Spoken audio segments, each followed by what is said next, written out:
Hi, today I'm going to talk about 5 wildlife photography accessories which I wish I knew when I first started wildlife photography. Now that I've known about them for a while, I cannot do without them. Now these aren't lenses or teleconverters or any other photography gear, and neither are they camera bags or harnesses which are also useful to carry your cameras around. Instead, these are more humble everyday accessories like this arm guard, for instance, which helps me make more of the equipment that I already have to nail the perfect shot.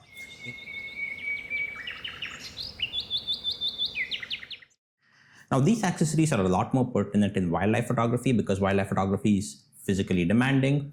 We are hiking up and down trails, often in harsh weather, equipment's heavy, and we're likely to be fatigued. And we don't want that fatigue to come in the way of a good shot when an opportunity presents itself. And wildlife, as you know, is super unpredictable. Subjects can appear anytime, anywhere, and they don't follow a set schedule. So when they do appear, we want to be in the best frame mentally and physically to be able to nail that shot.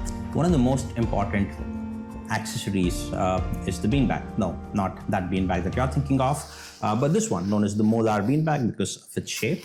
A lot of wildlife photography happens in India when you're driving around.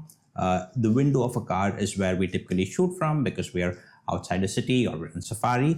And this comes in handy because it can sit well on the window of a car and gives a stable base to support a camera on it. Another useful thing that this beanbag does is if I had to maneuver the car a little bit for position because the animal moved or the lights better, I can still do that with the camera pointing outside the car. And that's really useful because pulling a camera in and out of a car and then driving could potentially spook the animal.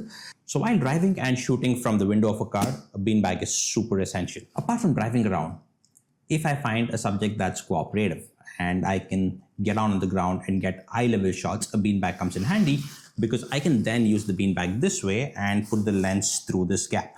And a lot of my shots of animals on the ground, like foxes or birds of prey, in which there's a very, very smooth bouquet in the foreground as well as in the background, they've all been taken while I've been laying flat on the ground with the camera on this beanbag, which not only provides the support, but also the low enough angle that I need for an eye-level shot of an animal on the ground. A few things to keep in mind while buying a beanbag is A, it's large enough on the front to support a long lens.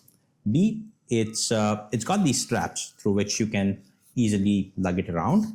And C, it's got an opening that's large enough, such as this one, to be able to fill and empty beans as easily as you'd like, right? This one's from Wild Road. It's lasted me about 4 years, but there's a lot of brands selling it online. A useful addition to the beanbag since I've started videography is to get a beanbag that has a pouch for a plate and a screw on top so that I can mount the fluid head and panel tilt, which is really important for videos, especially when I'm shooting from a car. This one is from a brand called Cameraline, but there's a few more available online. Would recommend this if you want to shoot videos using a beanbag from a car. Another important consideration for beanbags is what do we fill in a beanbag. Back in the day, I used to fill wheat and sometimes sand, and that made beanbags very heavy. What it also meant was that I had to empty my beanbags, pack them before I travel, and then fill them up in the field again, making it a bit unmanageable. A few years ago, I discovered this buckwheat husk, which is available on Amazon, and I've been using that now. And like a beanbag of this size, it's less than 3 kgs. It's very, very easy to handle. I really appreciate how light this is when I am shooting subjects on the ground because I'm not pushing around an 8 or a 10 kg beanbag along with the long lens and the camera that's really heavy. That's when this comes in really, really handy to have a light beanbag. The next accessory on my list is probably the most underrated wildlife accessory, which is this arm guard. I picked this at Decathlon in either the cycling or the roller skate section.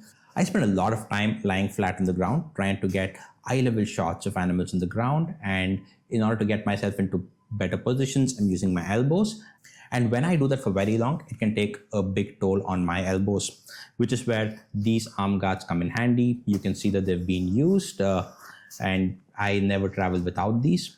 So think about a place like the Run of Kutch where you're making multiple stops and enough birds of prey allow you to get on the ground and get a good eye-level perspective. Or think about photographing burrowing animals like a den of foxes. And sometimes the wait is as long as 6 hours, at the end of which you still need to have the energy, the comfort to be able to take the good photos when the opportunity provides itself, which is when these come in really handy. So the next accessory on my list is a monopod, and most bird photographers use this, especially when they're on foot, because the length can be adjusted, and when they're shooting a bird on a perch, mount the camera on this monopod bears the weight of the camera and the lens, and they're shooting for as long as the bird's around or as long as they've got the shots. Well, I'm not much of a bird photographer, and for me the monopod is a photo enhancement accessory for what it can do on safaris. I've mounted a camera on a monopod and hung it outside a car to get eye-level shots of a big cat. I also use a monopod to get a camera into positions close to animals without putting me or the animal in danger. Like for example with this Komodo dragon. Do not try this by yourself. I was doing this under the constant supervision of 2 rangers who were always there to keep both me and the Komodo safe. So a monopod helps me roll in and roll a camera out so that I can get a perspective which I otherwise wouldn't have got. The next on my list is the only electronic accessory, which is a battery grip. It's essentially an attachment that helps me have 2 batteries in the camera, giving the obvious advantage of longer battery life. In some cameras, it also improves the frames per second that we can shoot at. But for me, why this is really important in terms of enhancing the quality of photos I take is because of how easy it is to shoot vertically with this. Now, without the battery grip, I'd have had to hold the camera in a slightly awkward angle and turn it around this way to get vertical frames. What the battery grip does is it also has a shutter button right on this side. So it's easy for me to take vertical shots, and I've noticed that since I've got the battery grip, the number of vertical shots I've taken, the quality of vertical shots have really gone up. And that's important given that a lot of people are consuming this on their phones. Important to get vertical shots well. So in that sense, a battery grip's a really important accessory for me. The last on the list is a photography jacket. It is always on me in the field or in my camera bag when I'm traveling, especially by air, because it is a super important travel accessory when you're traveling by air, and that video is probably for another day. So the reason the photography jacket is on this list is because I believe that the more accessible something is, which I can easily pull out of a pocket, the more likely I'm going to use it, and therefore the better my photos are going to be. And there are a dozen things that I might need when I'm on the field, be it an extra battery, an extra memory card, a diffuser, a flash, a filter, maybe even some rain protection, which I always want handy. And even if they're in my bag and the bag is with me, I'm less likely to use them than if I had them in a photography jacket. Sometimes shirt and trouser pockets aren't enough. I remember wading into a marsh with a memory card full of photos. Thankfully, I got the photos recovered, but it's really cumbersome to remember which pocket has what before you had to step out or wade into a marsh. And that's where a jacket comes in handy because it stores all the spares and accessories in one unit.